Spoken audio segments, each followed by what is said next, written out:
In today's video, I'm going to teach you how to change a computer name in Teamviewer.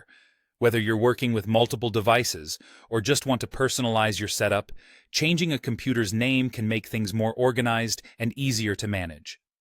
Let's walk through this simple process step by step to make sure everything is clear and straightforward for you. First, you'll need to open Teamviewer on both your local device and the remote device you wish to rename.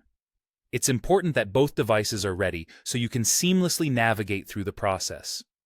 Once you've got Teamviewer open on both, make sure you're signed into your account.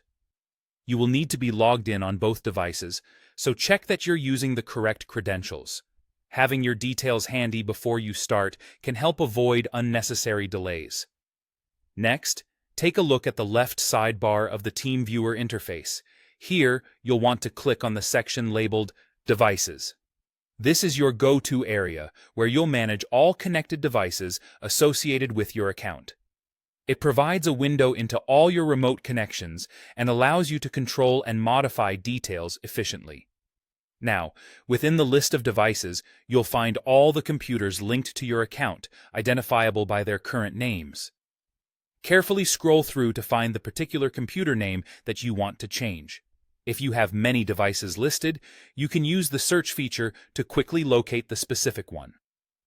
Having a personalized and easily recognizable name for each device can significantly improve your workflow, particularly if you're managing several connections. Once you've identified the correct computer, click on it to bring up its details. You'll notice an option called Device Alias. This is where you can update the name of your computer. Simply enter the new name you'd like to assign. Choosing a name that reflects the function or location of your device can be helpful for quick identification. After you've entered the new name, don't forget to hit the Save button. Double-check for any typos before saving to ensure that the new name is applied correctly. Once saved, the updated name will be reflected across your Teamviewer interface. This makes it easier to distinguish between devices during your future sessions. And that's all there is to it. You've successfully changed the computer name in Teamviewer. By keeping your device names well organized, you can enhance your efficiency when managing remote connections. Remember, a little effort in customization goes a long way in streamlining your digital workspace. Thank you for watching, and I hope this guide was helpful. If you have any questions or need further assistance, feel free to reach out. Happy connecting!